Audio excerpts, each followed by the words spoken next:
Bienvenue sur CRTV News. On est dans le vent de mars, dans la mouvance de la journée internationale de lutte pour le droit des femmes. Le 8 mars, un temps de célébration, mais surtout un temps de réflexion sur les écueils et les freins dans l'objectif de parité homme-femme. Un objectif qui traîne encore dans plusieurs secteurs au Cameroun. Et pour en parler, nous sommes avec un professeur d'université, nous sommes avec une femme des amphithéâtres, le professeur Nadine Machiko. Bonjour, professeur. Bonjour. Alors, toute de noir vêtue, vous n'avez pas le pain du 8 mars? Non, enfin, bien sûr, le pagne, il y a un jour pour ça, évidemment, mais la gravité du thème, la gravité de la raison pour laquelle je suis ici, me porte souvent à m'habiller de manière sombre, je dirais. De manière sombre. Oui. C'est-à-dire que la condition de la femme dans les médias est si sombre que ça? Je pense qu'elle est sombre. Elle est sombre pour deux raisons. Elle est sombre par la façon dont le sujet femme, l'objet femme est traité, c'est-à-dire avec beaucoup de stéréotypes dans les médias, mais elle est aussi sombre par la présence féminine dans les positions médiatiques, que ce soit dans les institutions, les organes de presse, ou je dirais plus généralement toute l'architecture des médias fait peu de place dans les positions du sommet aux femmes. Le secteur des médias, en fait, illustre bien une tendance qui est on met la femme dans la position où elle sera jolie, où elle sera belle, par exemple. Oui.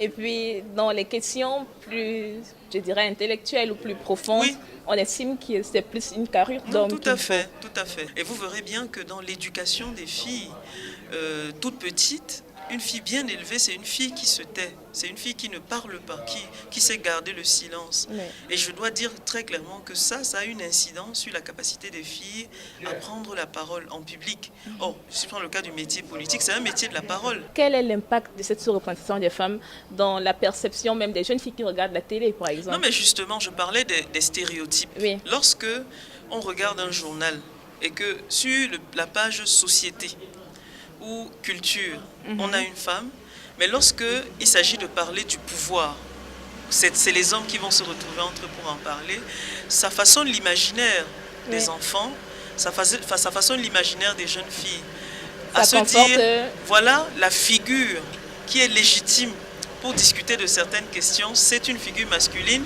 ou c'est une figure féminine. Ça me vient tout de suite à l'esprit. Il y a eu des femmes qui ont été responsables du service politique. C'est assez exceptionnel dans beaucoup d'organes de presse. Mais ça aussi parce que dans l'imaginaire collectif, les femmes, c'est la douceur, c'est la tempérance, c'est le care, et tout à fait. Vous êtes également présidente de la cellule anticorruption de la CRTV. Est-ce que les femmes ont un rapport particulier à la corruption? Je dirais non. Je le dis de manière très claire et très forte. Il n'y a pas de disposition morale plus favorable aux femmes. Et ce serait une erreur de dire non, les femmes sont plus honnêtes, etc. Il ne s'agit pas de ça. Si nous sommes sur le registre de l'égalité, il faut dire très clairement que nous sommes effectivement dans une configuration d'égalité, y compris devant la corruption.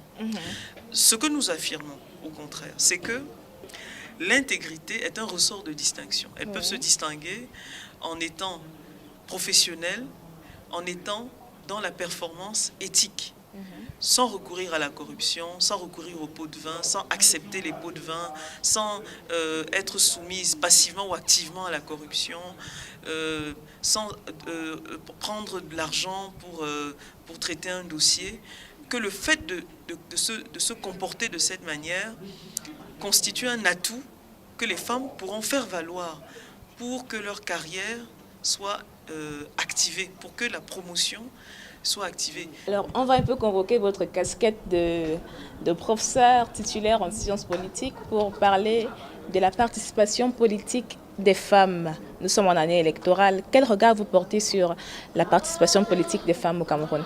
Un regard attristé. Les femmes s'inscrivent un peu moins, quasiment de moitié que les hommes. Oui. Ça, c'est fondamental de dire que si elles ne s'inscrivent pas, si elles ne s'inscrivent pas sur les listes électorales, elles s'auto-excluent. On participe par la capacité à voter. Mais on participe aussi parce qu'on peut, en tant que citoyenne, être élu. Oui. Et là aussi, bien sûr, comme vous le savez, bon, il y a un cap qui a été fixé, au moins 2 femmes sur des listes, mais ça ne suffit pas. Justement, on a des statistiques sur le taux d'élection des femmes élues, des femmes qui sont représentées dans les institutions.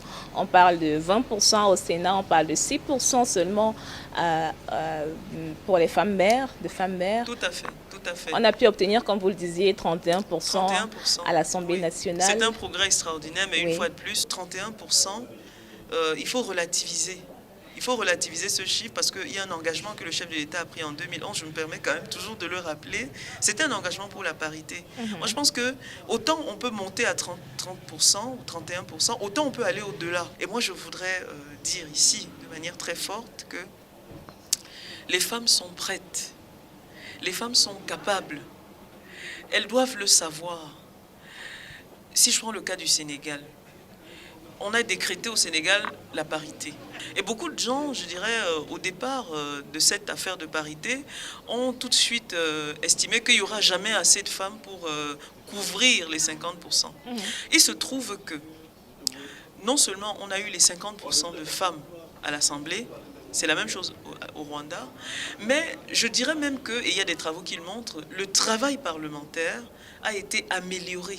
La qualité du travail parlementaire, orienté vers les besoins essentiels de la population. L'intérêt pour la politique, c'est un intérêt qui est construit. On construit cet intérêt. Comment le construit-on? En adressant les besoins spécifiques des gens que l'on veut mobiliser.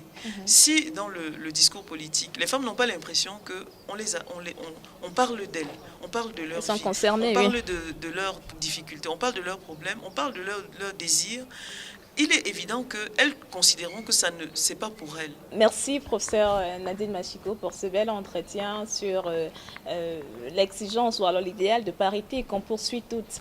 Et puis, c'était l'invité du jour sur CRTV News. Merci de rester scotché sur nos programmes.